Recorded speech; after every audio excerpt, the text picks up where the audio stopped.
Commercial crab fishing showcasing the heart-stopping moments aboard vessels tossed by tempestuous seas while peeling back the layers to reveal a deeper story, one of perseverance, profound loss, and the indomitable spirit required to survive in such a perilous environment. The question looms large. What drives these captains and their crews to return to the sea season after season despite the constant danger? The answer lies not only in the promise of financial reward but also in tradition, pride, and a deep connection to the sea that defines their way of life. Alaska's frigid waters are no playground. They are treacherous, hostile, and often deadly. The fierce competition for crabs means that hundreds of boats head out, risking everything to haul in their share of the catch.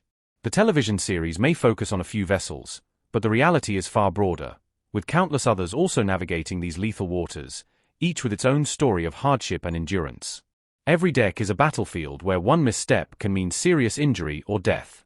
Waves smash against the hulls with relentless force, freezing winds cut through layers of clothing, and the decks become slick, icy gauntlets. But it's not just the physical challenges that weigh heavily, the emotional and psychological tolls are equally punishing. These men and women, driven by a mix of hope and necessity, are constantly tested not just by nature but by the ghosts of their own pasts. One of the most emotionally resonant stories in the series is that of Jake Anderson, a captain whose path to the wheelhouse has been paved with immense personal tragedy. Once homeless and battling substance abuse, Jake's struggles were already daunting before he was hit with even more sorrow. In Season 5, he received the heartbreaking news of his sister's sudden death while at sea, a moment that rocked him to his core. As if that weren't enough, just a year later his father mysteriously vanished, only to be found dead in his abandoned truck. These crushing events could have destroyed anyone, but Jake persisted, returning to the sea with a fierce determination that spoke volumes of his resilience. Jake's story is just one of many that expose the deeply human element of Deadliest Catch. Another example is Joshua Tell Warner, a deckhand whose secret past as a bank robber came back to haunt him. Between 2007 and 2009, Warner had committed a string of bank thefts before joining the show. When authorities connected the dots and arrested him in 2010, his promising television career ended abruptly, and he was sentenced to nearly a decade in prison. His tale was a shocking reminder that many of these seemingly heroic fishermen are also battling inner demons and difficult pasts. Reality television might glamorize aspects of their lives, but it cannot shield anyone from justice or personal consequences. Then there's Captain S.I.G. Hansen, one of the most iconic and enduring figures in the series. Born on April 28, 1966 in Seattle, Washington, S.I.G. is a fourth-generation fisherman who inherited both a love for and an obligation to the sea from his Norwegian father. By age 24, he had become captain of the Northwestern, fulfilling a legacy that had been years in the making. Throughout the show's history, S.I.G. has been portrayed as a pillar of strength and leadership, mentoring younger fishermen like Jake Anderson and ensuring that his family name remained synonymous with Alaskan fishing excellence. His daughter, Mandy Hansen, has since stepped into the family business, pushing through skepticism in the male-dominated industry and proving herself capable of surviving and thriving in one of the harshest professions on Earth. Despite his commanding presence, S.I.G. has not been immune to personal and professional hardship. His on-screen heart attack was a jarring moment for fans and crew alike, exposing the very real physical dangers that come with a life spent battling the elements. His close friendship with Captain Phil Harris added another layer of emotion to his journey, and Phil's death was a deeply felt loss. During Season 6, Phil suffered a stroke and, in a raw and powerful moment, insisted that the cameras continue to roll as he fought for his life. He ultimately passed away just days later, leaving behind his sons Josh and Jake Harris, and an audience devastated by his loss. Since then, Josh has tried to uphold his father's legacy by captaining the Cornelia Marie, facing numerous personal and professional obstacles along the way. Jake Harris, on the other hand, has struggled more visibly, his battle with addiction playing out in and out of the public eye. His downward spiral, marked by run-ins with the law and attempts at recovery, serves as a harsh reminder of the mental health challenges many fishermen face after prolonged exposure to the stress and isolation of life at sea. The challenges faced by the crew members who filmed Deadliest Catch are no less daunting than those of the fishermen themselves. These camera operators spend up to 5 weeks on the vessels, capturing more than 30,000 hours of footage each season under the same perilous conditions. They must contend with saltwater damage, freezing temperatures, and the constant risk of injury, all while striving to document the raw intensity that makes the show so compelling.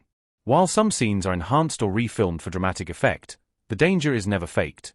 What viewers see is largely the real deal, genuine high-risk labor carried out by people who put their lives on the line for every dollar earned.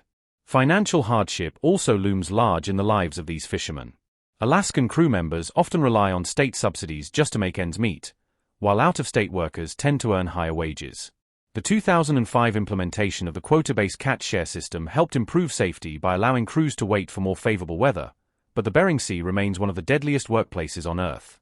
Injuries, accidents, and fatalities are still a grim part of this industry.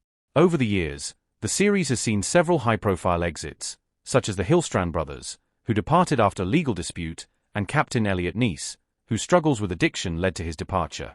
Although he celebrated 90 days of sobriety in 2017, Elliot was arrested again in 2022 for drug trafficking, resulting in a prison sentence.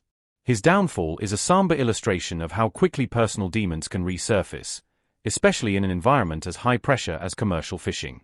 Tragedy hasn't spared the production crew either.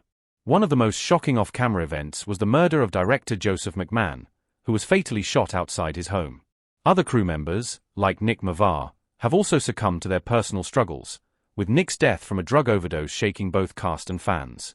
These losses serve as painful reminders that behind the thrilling episodes are real people with real vulnerabilities, many of whom battle substance abuse, depression, and the lingering psychological effects of their experiences at sea. The path to becoming a commercial fisherman in Alaska may appear straightforward: get a license, get a boat, but true survival demands grit, expertise, and years of hard-earned knowledge.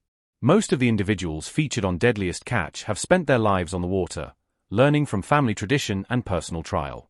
They know how to read the sea, navigate storms, and handle equipment in conditions that would send most people running. Even seasoned veterans like SIG Hansen face health scares and emotional challenges that never get easier with time. His 2 heart attacks were sobering events that tested his will and resolve, but his continued presence on the show underscores his deep commitment to his family, his crew, and the legacy he has built. It is this balance of hardship and humanity that keeps Deadliest Catch relevant and emotionally resonant. Unlike other reality shows that rely on contrived conflict and artificial suspense, this series delivers real stakes, real losses, and real courage. The storms are not metaphorical, the danger is not scripted, the people are not playing characters, they are living their truth under the harshest of circumstances. The Bering Sea is a violent and unpredictable arena where towering waves, freezing temperatures, and fatigue test the mettle of even the toughest crews. Teamwork is not optional, it is a matter of survival. Even though safety measures have improved, the threat of death always looms. For every captain featured on television, there are dozens more out there risking everything without cameras rolling. Many of them face crushing economic pressure, with the high cost of boat maintenance, gear, and labor often outweighing their profits. A bad season can mean losing a home or being forced to sell a vessel passed down through generations. In desperate bids to stay afloat, some fishermen venture into dangerous waters or fish in treacherous conditions, further amplifying the risks they face. These behind-the-scenes realities add even greater depth to the stories told on Deadliest Catch. The personal journeys of the Harris brothers after their father's death, Josh's effort to captain the Cornelia Marie and Jake's battles with addiction, offer powerful insights into the emotional and psychological weight carried by those in this industry. Isolation, exhaustion, and the pressure to succeed can drive even the strongest individuals to the brink. Beyond the addiction narratives, the emotional toll of prolonged absences from home is staggering. These men and women miss birthdays, holidays, and important milestones. Their family lives often fraying under the weight of absence and risk. For some, the sea becomes a refuge from problems on land. For others, it is a contributing force to their unraveling. Yet amidst all this hardship, there are stories of empowerment and triumph, such as that of Mandy Hansen. As the daughter of SIG Hansen, Mandy entered an overwhelmingly male industry with determination and resilience. She faced skepticism from those who doubted her capabilities but earned her place through hard work, skill, and unshakable grit. Her story serves as a beacon for women in the industry and an inspiring subplot within the broader narrative of survival and legacy. Ultimately, Deadliest Catch is more than a reality show. It is a visceral, unfiltered chronicle of the human spirit's capacity to endure. It shines a spotlight on the hidden, storm-lashed world of crab fishing, celebrating the bravery of those who navigate its perils and mourning those it claims. As long as the Bering Sea continues to challenge those who dare to confront it, the stories of these fishermen, of hardship, loss, and unyielding resolve, will continue to resonate deeply with audiences around the globe. Even as Deadliest Catch sails past its 20th season, the show continues to evolve, taking on new dimensions with the introduction of younger captains, shifting regulations, and changing ocean conditions brought on by climate change. The sea itself is no longer the same creature it was when the show first aired.